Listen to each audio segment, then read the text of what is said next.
So, boat update, day 2 video.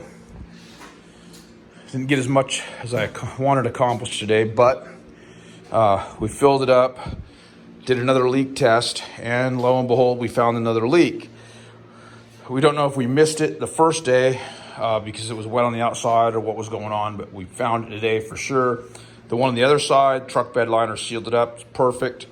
This one was on inside the truck bed. We'd already covered it. It was right in this section. I'd already covered it with truck bed liner, but it still leaked. But I think I might have busted it loose because I was putting this new transom piece in. You can see we got all that replaced and put in, bolted back together. I'll get a close-up on that in a minute. But the leaky seam was right in this area. You can see there's this one piece, this one, like, I don't know what I want to call it, almost a trim piece where the two pieces go together. So I put a real fine bead of silicone. I think you can see it right there, that gray. There and on the inside, up in here, the other side of this piece, I've siliconed out the whole length of the boat, and some good industrial grade silicone. I got a great connection on that stuff. And where is that stuff? Right here. This is what we used. RTV 157 gray adhesive. Man, this stuff is just money. Works great. So that's what we used. I got another tube of it, so we're going to do the other side just as a precaution. But major progress today. Got the transom in, new transom in, put together, bolted down. Got the handles back on. These were, I think, for if you wanted to put wheels in it, you know, like when you used the car top boats and you used the wheel and flipped it over and rolled it.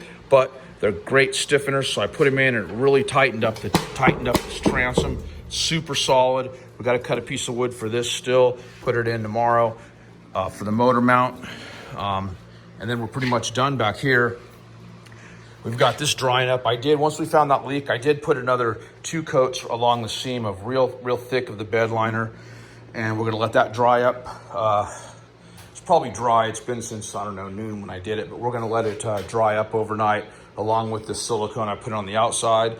And we'll do another leak test tomorrow, hopefully mid-morning. And if that passes, we'll get everything washed out, and we'll be able to start putting the seating and decking back in. We also, KJC came by and got a quick look at the power plant here, the 1965 Evinrude motor.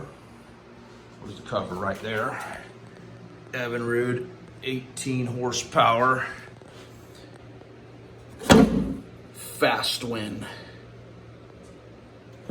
Took a look at that.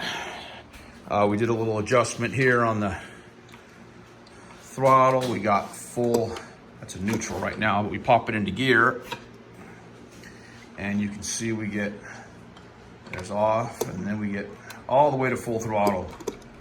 Look at that, no problem. So we haven't fired it up yet. I'm gonna get some cleaner and clean all the excess dirt and grease out of this thing so we can work on it and tune it, and then we'll go back and re-grease everything. So yeah, that's where we are today.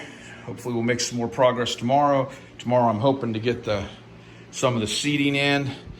We're gonna cut a little front deck here. I have a piece of cardboard. We're gonna make a template and cut that, and maybe put a little storage hatch in here so we can store a battery in there or something, and put this in. We'll put the floor, hopefully get some floorboards. I don't know how far we'll get on it. It's gonna take a while in between other stuff I gotta do, but we'll get as far as we can. So yeah, day 2, progress. Appreciate you watching. Appreciate if you subscribe to the channel. Got a lot of cool things coming up, not boat building related after that. Fishing, more gold mining. This thing's gonna get us to some gold mining spots that we've been talking about, and this will allow us access, so stay tuned. Appreciate you watching and subscribing. We'll catch you on the next one.